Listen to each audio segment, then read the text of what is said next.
একটা বাংলা কথাই আছে, শ্যাম রাখি না কুল রাখি। এমন একটা জায়গায় আমাদেরকে শেষ অবধি পৌঁছে যেতে হয়েছে। আমরা যতই আড়ম্বরের সঙ্গে বলি না কেন সবার সঙ্গে বন্ধুত্ব, কারোর সঙ্গে বৈরিতা নয়, সেই বিষয়টা অনেকটা মানে like walking on a tight rope, সার্কাসের দড়ির উপর দিয়ে হেঁটে যাওয়ার মতো।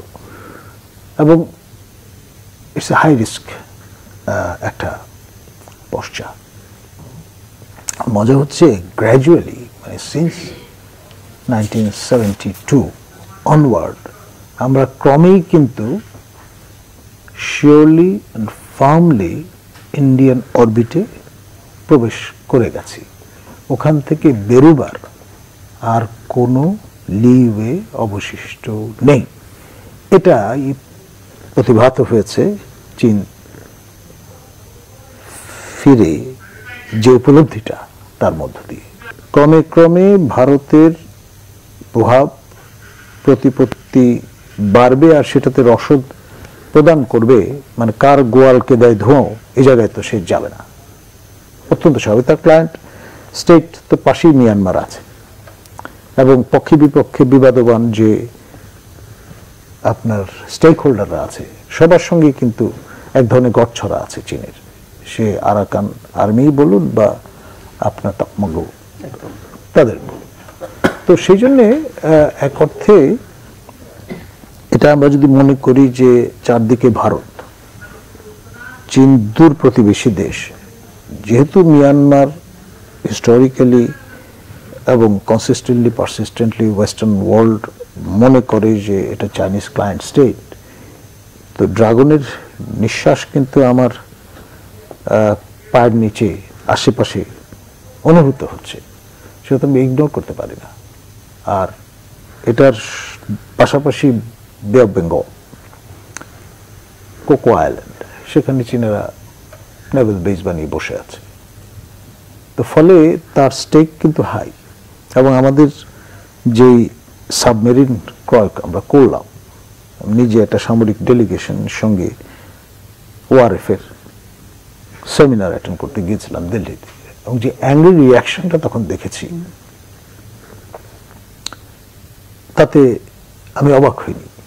কারণ তাদের চিন্তাটা হচ্ছে যে প্রথমত আমরা এই সাবমেরিন দিয়ে করবো কি, আর যদিও বা সংগ্রহ করলাম এটা ভারত থেকে ক্রয় করলাম না কেন, কেন আমরা চীন থেকে নিলাম, এবং চাইনিজ ক্রুরা দীর্ঘদিন ধরে ম্যানিং করবে, তার মানে আমরা আসলে মুখে শেখ ফরিদ বগলে ইট নিয়ে ঘুরছি, এরকমের একটা ইমপ্রেশন তাদের আছে।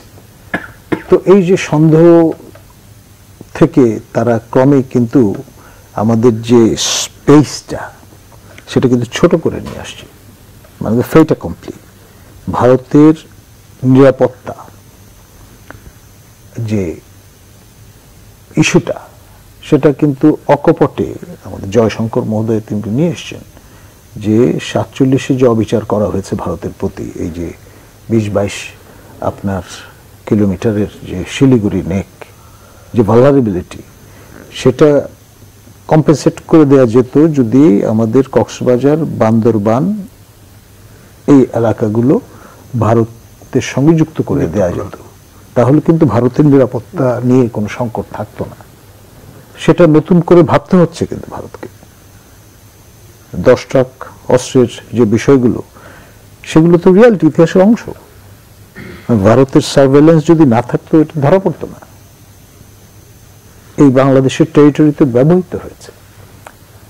বারংবার আমরা বলেছি, অস্বীকার করেছি, কিন্তু আমাদের এই বৃহত্তর সিলেটের সীমান্ত জুড়ে আপনার যে উলফা থেকে শুরু করে টিএনভি থেকে শুরু করে যেই আপনার আউটল বৈরী চিন্তার লোকজন ছিল, তারা তাদের লজিস্টিক্স, গোলা বারুদ এগুলো কিন্তু রাখবার জন্য স্যাংচুরি হিসেবে ব্যবহার করেছে।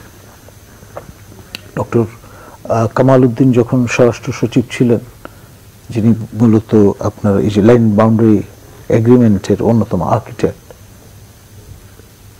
তখন যে পরিমাণ সহায়তা আমরা করেছি, ঝাঁপি খুলে দিয়েছি, যেটা মাননীয় প্রধানমন্ত্রী বলেন যে আমরা যে পরিমাণ দিয়েছি, আমরা জেস্চার দেখিয়েছি, সেটা ভারত কখনো ভুলতে পারবে না।